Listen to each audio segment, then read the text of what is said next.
Our all my dear and loving students, घर पर रहते रहते बोर तो नहीं हो गए ना। Try to keep yourself busy in doing some creative things.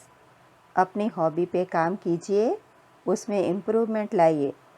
Read the story books regularly, अपनी टेक्स्ट बुक भी रेगुलरली रीड करें। It will improve your vocabulary.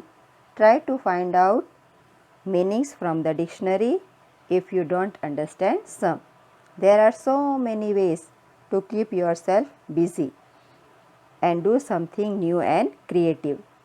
Today, I, Shama Khan, is going to take your English lecture from your ACE grammar book of Standard 4th. And the chapter which we are going to do is chapter number 23, Subject and Predicate. So before we start this chapter, let's revise chapter number 22. कौन सा chapter था बच्चों, बताइए। Yes, it was chapter number 22, kinds of sentences. तो कौन कौन से sentences हमने सीखे प्रीवियस चैप्टर में। The topics which we covered were kinds of sentences. तो उसमें 4 टाइप के सेंटेंसेस थे: statement, question, command and exclamation. Statement is a kind of sentence that states a fact, opinion, idea, और वो always ends with the full stop. The second one was there, a question. A question is a sentence that is spoken in a way that it needs an answer. हमें किसी चीज़ का answer चाहिए तो we have to ask a question. And it ends with a question mark. Next one was command. So a command is a sentence that is used to order or advise someone. किसी को हम advice या order देते हैं तब इस sentence का use होता है। और this kind of sentence में end in full stop or exclamation. And the last one was there which we studied was exclamatory sentence. Exclamatory sentence is a kind of sentence that is used to express sudden emotions of joy, sorrow, surprise or anger. And an exclamatory sentence always ends with an exclamatory mark. तो ये हमने last chapter में सीखा और आज हम सीखने जा रहे हैं chapter number 23, subject and predicates. So let's get started. Here it is there, read these sentences. तो सेंटेंस रीड करके हम समझने की कोशिश करेंगे कि what are subject and predicate. Now here in the first sentence it is there, the cup was on the table. तो the cup है वो क्या है, subject. It is the part कि कौन सी चीज़ है टेबल पे, cup. So that the cup is subject and was on the table, that is predicate. The flight was delayed because of fog. तो धुंध की वजह से the flight was delayed. The girl wearing a blue hat. तो जिस girl ने blue hat पहना है is my sister. So here the girl wearing a blue hat is my sister. तो आगे का जो पूरा है, the girl wearing a blue hat, that is subject and is my sister, that is predicate. थोड़ा और अच्छे से इसे समझ लेते हैं. See here the sentence was the cup. तो ये जो कप है वो हुआ सब्जेक्ट और वो कहाँ पे है, टेबल पे. तो that is predicate.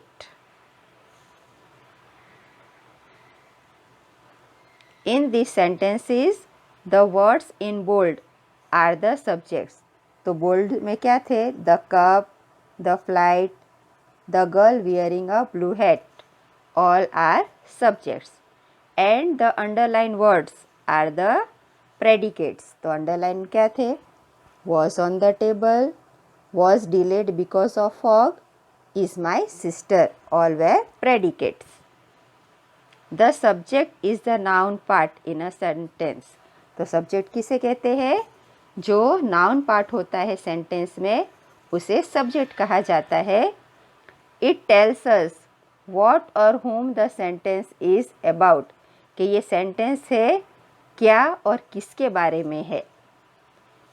The subject can be one word, a group of word और ए pronoun.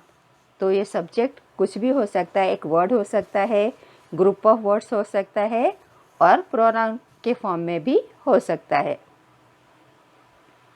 Money is preparing for exam, तो Mani is there, it is one proper noun, so that is subject, is preparing for the exam, that is predicate.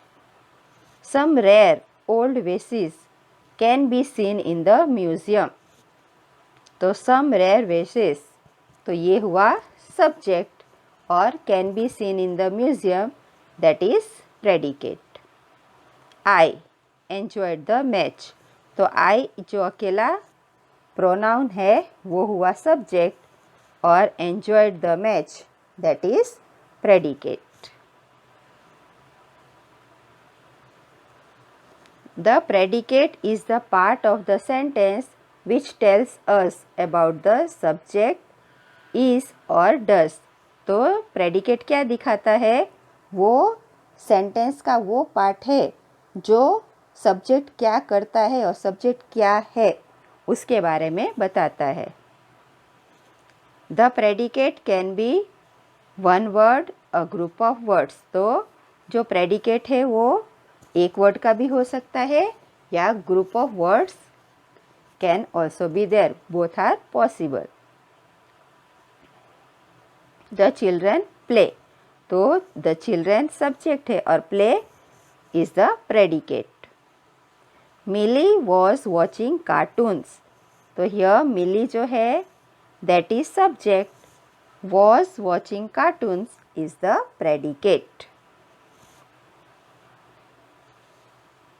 अब जो command होता है उसमें कैसे उसका use होता है? Commands also have a subject and a predicate, तो कमांड्स में भी सब्जेक्ट और प्रेडिकेट होते हैं, but we do not write you in commands, मगर हम कमांड में यू का यूज़ नहीं करते।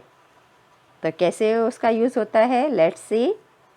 We assume that the subject is you, हमेशा अनुमान लगा लेते हैं कि यू है वो सब्जेक्ट है।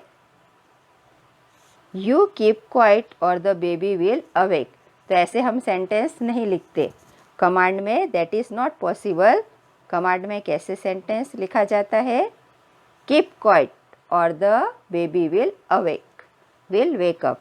तो कमांड में हम सीधा ऑर्डर दे रहे हैं कि आप एकदम चुप रहिए, कीप क्वाइट और the baby will wake up. So this is the correct form of writing the sentence, मगर ये आगे हमने एज्यूम किया है कि यू होता है। You please complete your work, तो कमांड में हम ऐसा यूज़ नहीं करते, that is not a command, ये रॉन्ग फॉर्म है सेंटेंस का।